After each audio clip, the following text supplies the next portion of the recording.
Hai,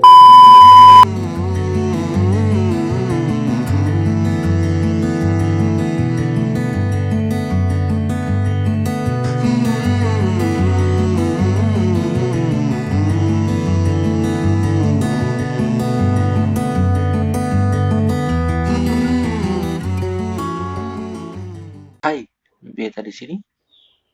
Selamat datang lagi di Beta Nerd Channel. Terima kasih buat teman-teman yang sudah like dan subscribe channel ini. Semoga apa yang saya bagikan bisa berguna bagi teman-teman.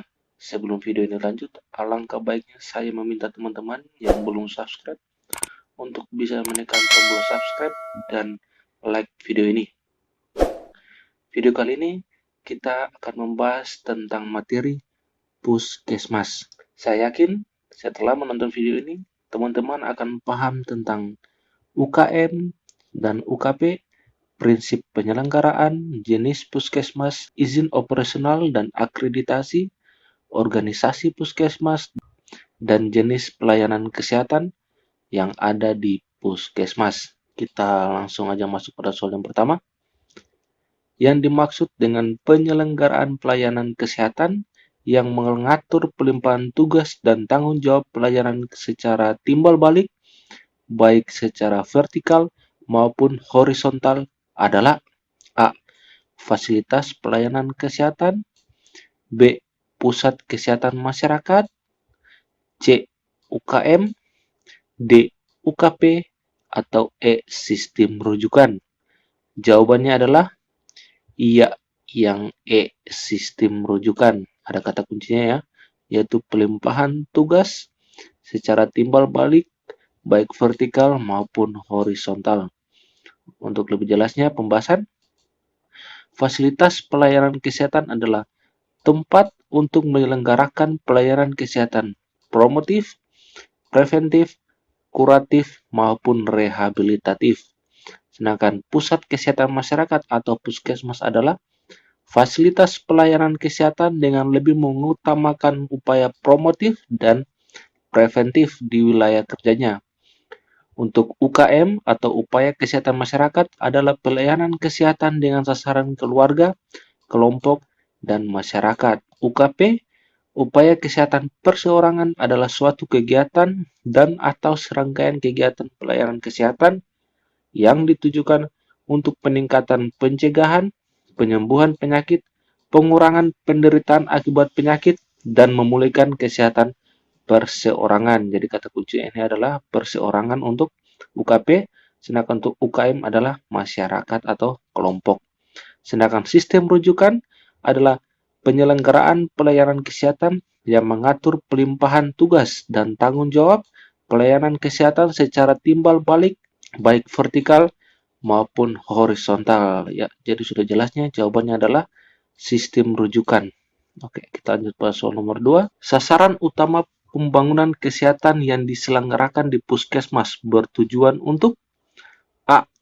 Mewujudkan wilayah puskesmas yang sehat, B. Memiliki perilaku sehat yang meliputi kesadaran, kemauan, dan kemampuan hidup sehat, C. Mampu menjangkau pelayanan kesehatan bermutu, D.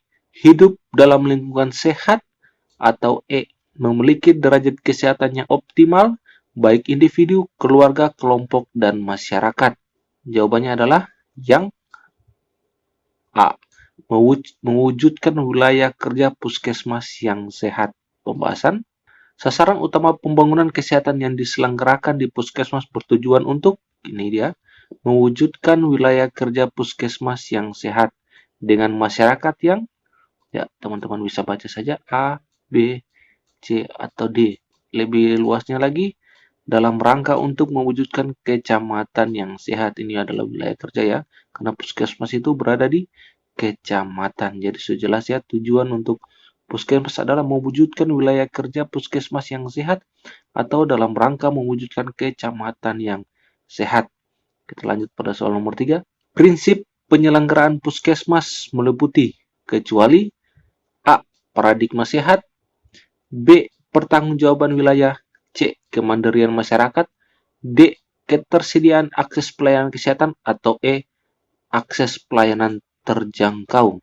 Jawabannya adalah yang tidak termasuk dalam prinsip penyelenggaraan puskesmas adalah yang E, akses pelayanan terjangkau. Untuk lebih jelasnya, prinsip penyelenggaraan puskesmas meliputi paradigma sehat, pertanggungjawabkan wilayah, kemandirian masyarakat, ketersediaan akses pelayanan kesehatan, teknologi tepat guna, dan keterpaduan dan kesinambungan. Jadi ini adalah 6 prinsip dari penyelenggaraan puskesmas. Yang tidak termasuk adalah akses pelayanan terjangkau. Kita langsung lanjut lagi pada soal nomor 4. Puskesmas harus didirikan pada setiap A. Desa, B. Kelurahan, C. Kecamatan, D. Kabupaten, atau E. Kota. Jawabannya adalah puskesmas harus didirikan pada setiap kecamatan. Pembahasan, puskesmas harus didirikan pada setiap kecamatan. Dalam kondisi tertentu, pada satu kecamatan dapat didirikan lebih dari satu puskesmas. Ya, jadi sudah jelas ya. Lanjut. Selain tenaga dokter pelayanan primer dan dokter gigi, jenis tenaga kesehatan lainnya sebagaimana dimaksud dalam Permenkes RI nomor 43 tahun 2019 pasal 17 ayat 3 paling sedikit terdiri dari kecuali tenaga promosi kesehatan atau promkes, B. tenaga sanitasi lingkungan, C. tenaga apoteker, D. tenaga radiologi, atau E. ahli teknologi laboratorium medik. Ya, yang D. tenaga radiologi. Karena di puskesmas itu belum ada tenaga radiologi. Jenis tenaga kesehatan lainnya sebagaimana dimaksud pada ayat 2 huruf B paling sedikit terdiri atas A. perawat, B. bidan, C. tenaga promosi kesehatan dan lingkungan, D. tenaga sanitasi lingkungan, E. nutrisionis, F. tenaga apoteker dan atau tenaga teknik kefarmasian, dan G. ahli teknologi laboratorium medik. Jadi di puskesmas itu paling sedikit harus terdiri dari ini, ataupun kalau misalnya ada tenaga radiologi, ya bisa saja. Kita langsung lanjut lagi pada soal nomor 6. Berdasarkan karakteristik wilayah kerja puskesmas, dikategorikan menjadi kecuali A. puskesmas kawasan perkotaan, D. puskesmas kawasan perdesaan, C. puskesmas kawasan terpencil, D. puskesmas kawasan terpencil, atau E. puskesmas kawasan kepulauan. Jawabannya adalah ya, yang E. Pembahasan. Nah, berdasarkan karakteristik wilayah kerja sebagaimana dimaksud dalam pasal 24 huruf A, puskesmas dikategorikan menjadi A. puskesmas perkotaan, perdesaan, terpencil, dan sangat terpencil. Jadi hanya 4 ya. Puskesmas berdasarkan kategori wilayah kerja. Nah, untuk beda daripada puskesmas perkotaan dan perdesaan adalah ini. Untuk puskesmas perkotaan ini, aktivitasnya lebih dari 50% penduduk dengan sektor non-agraris, terutama industri, perdagangan, dan jasa. Kemudian, lebih dari 90% rumah tangga memiliki listrik. Jadi, kalau untuk orang yang di puskesmas yang di kawasan perkotaan itu kriterianya adalah ini. Nah, sedangkan puskesmas untuk di kawasan perdesaan itu kriterianya aktivitas lebih dari 50% penduduk pada sektor agraris atau maritim. Rumah tangga dengan listrik kurang dari 90%. Kita lanjut pada soal yang berikut, soal nomor 7. Puskesmas yang dapat menjadi puskesmas rawat inap kecuali A. puskesmas kawasan perkotaan, B. puskesmas kawasan perdesaan, C. puskesmas kawasan terpencil, atau D. puskesmas kawasan sangat terpencil. Jawabannya adalah ya, puskesmas perkotaan. Pembahasan, puskesmas yang dapat menjadi puskesmas rawat inap sebagaimana dimaksud pada ayat 1 huruf B merupakan puskesmas di kawasan perdesaan, kawasan terpencil, kawasan sangat terpencil yang jauh dari fasilitas pelayanan kesehatan rujukan tingkat lanjut. Jadi khusus untuk puskesmas kawasan perkotaan itu tidak ada rawat inap karena bisa saja dirujuk ke rumah sakit. Next, soal nomor 8. Berikut ini termasuk dalam pelayanan puskesmas non-rawat inap adalah pelayanan rawat jalan, pelayanan di rumah, pelayanan gawat darurat, D. Pelayanan persalinan normal, atau E. Semua benar. Jawabannya adalah ya, yang E, semua benar. Jadi, berdasarkan kemampuan pelayanan sebagaimana dimaksud pada pasal 4 huruf B, puskesmas dikategorikan menjadi puskesmas non-rawat inap dan puskesmas rawat inap. Untuk puskesmas non-rawat inap ini dia punya pelayanan itu adalah berupa rawat jalan, perawatan di rumah, pelayanan gawat darurat, dan pelayanan persalinan normal. Jadi semuanya benar. Oke, kita lanjut pada soal nomor 9. Terkait izin operasional puskesmas berlaku berapa tahun dan akreditasi terhadap puskesmas tiap berapa tahun. Jadi soalnya tentang izin operasional itu berapa tahun dan akreditasi tiap berapa tahun. A. Izin 2 tahun, akreditasi tiap 1 tahun. B.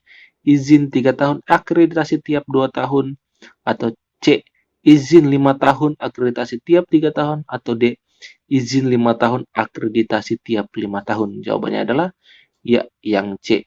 Jadi puskesmas itu memiliki izin operasional itu selama 5 tahun dan akreditasi tiap 3 tahun. Pembahasan. Izin operasional sebagaimana dimaksud pada ayat 1 berlaku pada jangka waktu 5 tahun dan dapat diperpanjang selama memenuhi persyaratan. Dalam upaya mutu pelayanan puskesmas wajib dilakukan akreditasi secara berkala paling sedikit 3 tahun sekali. Setiap puskesmas harus memiliki organisasi yang efektif, efisien, dan akuntabel. Organisasi puskesmas paling sedikit terdiri atas A. Kepala puskesmas, B. Kepala tata usaha, C. Penanggung jawab, D. Dokter, atau E. ABC benar. Jadi jawabannya adalah ya, yang E.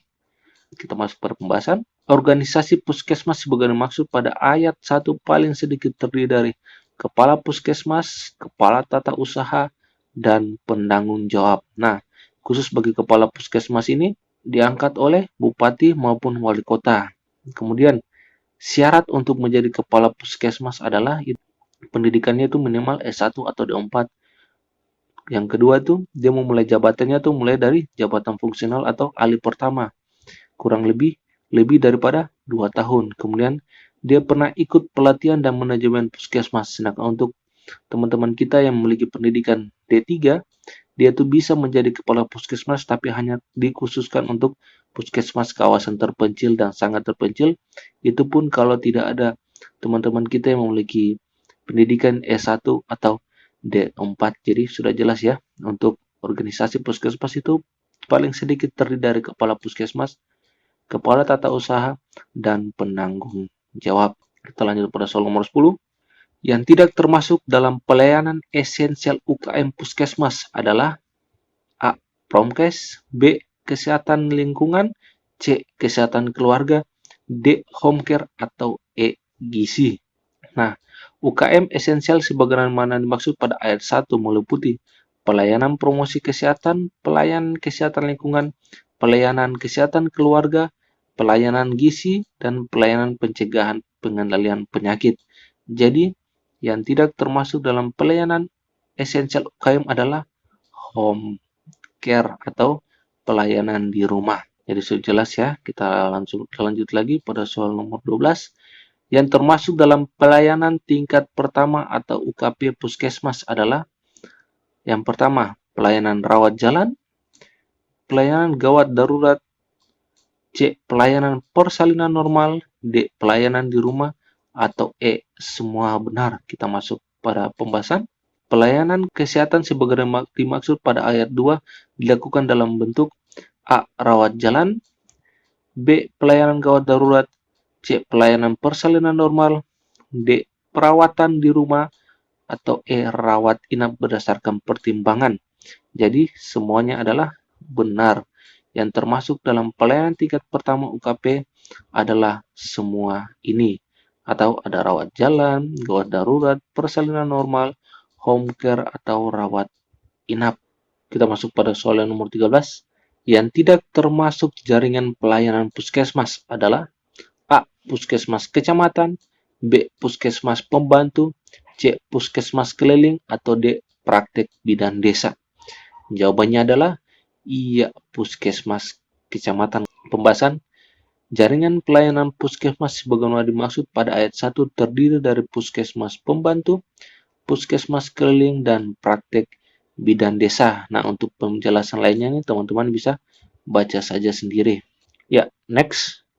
Oke, untuk yang dua pertanyaan ini saya berikan bagi teman-teman untuk dapat menjawabnya di kolom komentar ya. Untuk soal yang pertama, persalinan normal adalah salah satu bentuk pelayanan yang dilakukan oleh A. Puskesmas rawat inap, B. Puskesmas non-rawat inap, C. Puskesmas terpencil, atau D. Puskesmas sangat terpencil. Soal nomor 2, home care adalah salah satu bentuk pelayanan yang dilakukan oleh A. Puskesmas non-rawat inap, B. Puskesmas terpencil, C. Puskesmas sangat terpencil, atau D. Puskesmas rawat inap.